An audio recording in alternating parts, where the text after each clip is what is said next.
Hello students, अभी हम देखो लास्ट टाइम हमने complete the words by using correct letter सीखा था। उसके जस्ट नीचे हमें सेकंड आता है, arrange the following words in alphabetical order. Arrange the following words in alphabetical order. तो आप अगर क्वेश्चन पे ही ध्यान देना तो आपका आंसर इसी में छुपा हुआ है, ठीक है। अगर हम क्वेश्चन पे ध्यान दें तो हमारा आंसर इसी में छुपा हुआ है। आज हम इस वीडियो के ज़रिए अल्फ़ाबेटिकल ऑर्डर सीखने वाले हैं। वर्ड्स को जो यहाँ वहाँ से कहीं से भी लाए हुए वर्ड्स होते हैं उन्हें हम अल्फ़ाबेटिकल ऑर्डर में अरेंज करना सीखेंगे।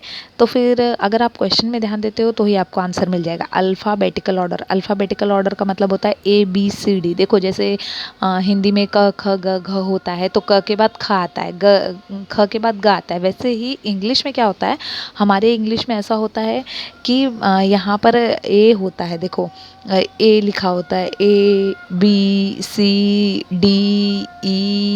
F, ठीक है, ऐसे आता है ना। ए के बाद बी आता है, बी के बाद सी आता है, सी के बाद डी आता है, डी के बाद एफ आता है। तो हमें सबसे पहले A to Z आना ज़रूरी है। तो हमें ABCDEFGHI ये हमें आता है पूरा Z तक।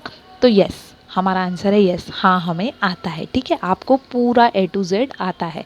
तो अब आधी प्रॉब्लम तो हमारी यहीं सॉल्व हो गई, क्योंकि हमें A to Z आता है तो हम अल्फ़ाबेटिकल ऑर्डर चुटकियों में कर सकते हैं, ठीक है।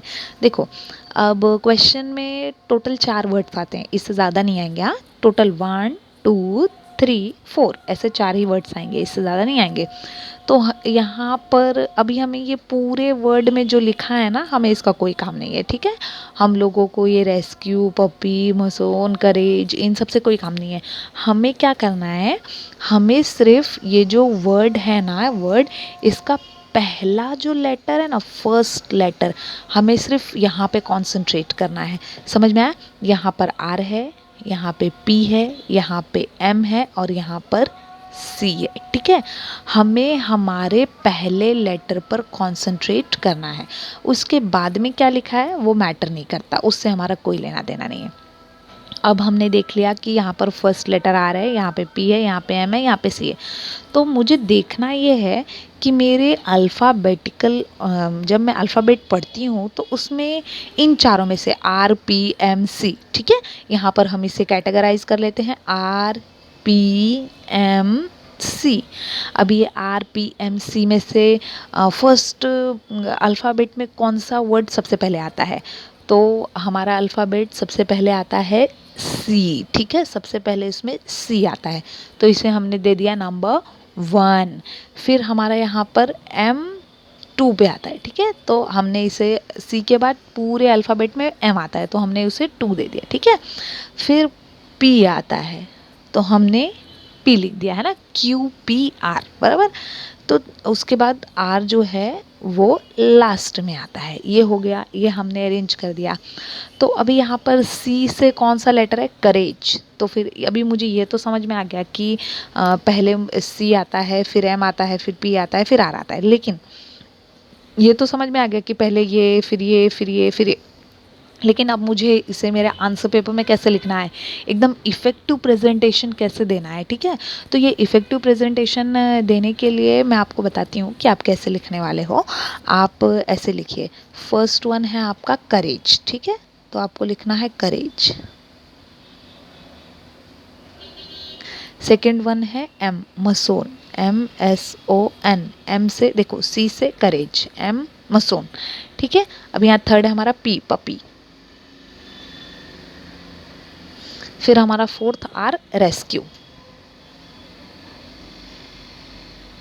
ओके, तो हमारा ये हो गया अल्फ़ाबेटिकल ऑर्डर, ये हमारा हो गया अल्फ़ाबेटिकल ऑर्डर। अब देखो ये तो ठीक है, इसमें मैंने आपको 1 2 3 4 5 या 1 2 3 4 ऐसे मैंने आपको सिखाया कि हमें फर्स्ट लेटर पे ध्यान देना है, ठीक है। तो ये हमारा अल्फ़ाबेटिकल ऑर्डर हमने ईजिली सीख लिया।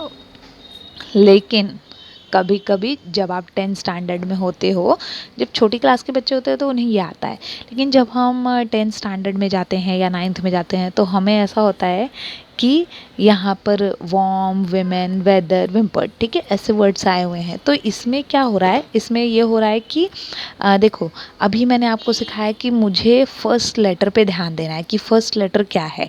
फर्स्ट लेटर अभी यहाँ पर जो था वो फर्स्ट लेटर अलग अलग था, तो हमने बड़े ईजिली सीख लिया। लेकिन अब यहाँ पर जैसा कि मैंने आपको कहा कि फर्स्ट लेटर पे ध्यान दें, यहाँ तो सारे ही लेटर डब्लू हैं, वॉर्म भी डब्लू है, विमेन भी डब्लू है, वेदर भी डब्लू है, विम्पर भी डब्लू है। तो अब हम क्या करें, नाउ व्हाट वी डू। तो हमारे पास सेकंड ऑप्शन भी होता है, समझ में आया, हमारे पास सेकंड ऑप्शन भी होता है। जब हमारे क्वेश्चन में आगे का लेटर फर्स्ट लेटर सेम हो तो हम क्या करेंगे, सेकंड लेटर पे जाएंगे, ठीक है, सेकंड लेटर पे ध्यान देंगे। अब देखो यहाँ पर ए है, यहाँ पर डब्लू है, सॉरी ओ है, ओ, यहाँ पर ई है और यहाँ पर एच है, समझ में आया। यहाँ पर ए है, यहाँ पर फर्स्ट लेटर मैं फिर बता रही हूँ आपको। देखो first letter W W W, चारों में डब्लू है, तो कौन सा पहले लिखेंगे कौन सा पीछे लिखेंगे। आप ऐसे कुछ भी नहीं लिख सकते, ठीक है, आपके जो मन में आए अक्कड़ बक्कड़ करके नहीं लिख सकते हो कि मेरे जो मन में आया वो मैंने लिख दिया, आप तो राइट ही जाने वाला है क्योंकि सारे लेटर तो डब्लू से स्टार्ट हो रहे हैं। तो ऐसा नहीं होता है, ठीक है, इसके भी कुछ रूल हैं जो मैं आपको यहाँ पर बता रही हूँ।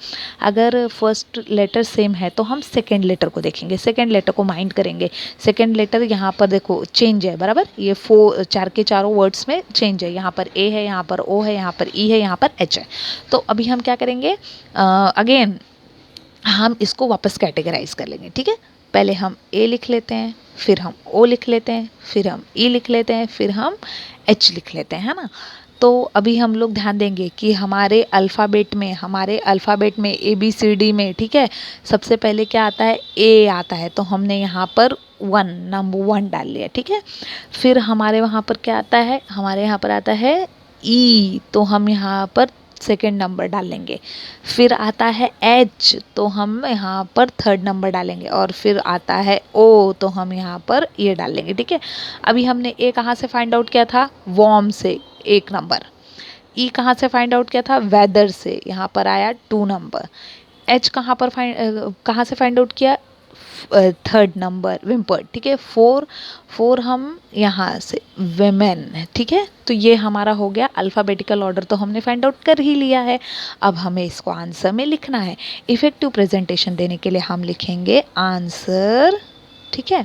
उसके बाद हमारा फर्स्ट वन आता है warm, WARM, comma, first, second, third, fourth, ऐसा नंबर मत डालना प्लीज़, मैं आपको ये समझाने के लिए दिखा रही हूँ। आंसर पेपर में आपको डायरेक्टली आंसर लिखना है, ऐसे डायरेक्टली, ठीक है, आप डायरेक्ट ऐसे आंसर लिखेंगे। वॉर्म, फिर ई, सेकेंड नंबर, वेदर, फिर थर्ड नंबर आएगा विम्पर्ड, MI, फिर आता है विमेन, ठीक है। आंसर पेपर में आपको सिर्फ ये लिखना है, आंसर पेपर में आपको सिर्फ ये लिखना है, ठीक है। आंसर पेपर में आपको सिर्फ ये लिखना है, ये आप ये नंबर और ये सारी चीज़ें मत लिखिएगा प्लीज़, ठीक है। ये मैंने आपको सिर्फ समझाने के लिए ये मैंने आपको शो किया हुआ है, समझ में आया।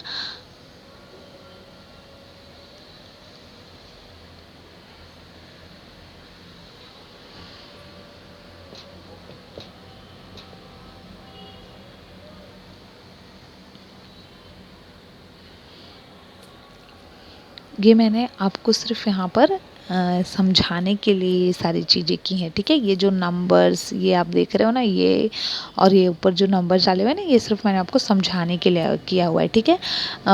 आपको आंसर पेपर में सीधे सीधे ये आंसर ही लिखना है। ये यहाँ पे ये जो आंसर है ना, डायरेक्टली ये आंसर लिखना है, ये नहीं लिखना है, समझ में आया। ये नंबर्स आपको नहीं लिखने हैं, डायरेक्टली ये आंसर लिखना है। Thank you so much.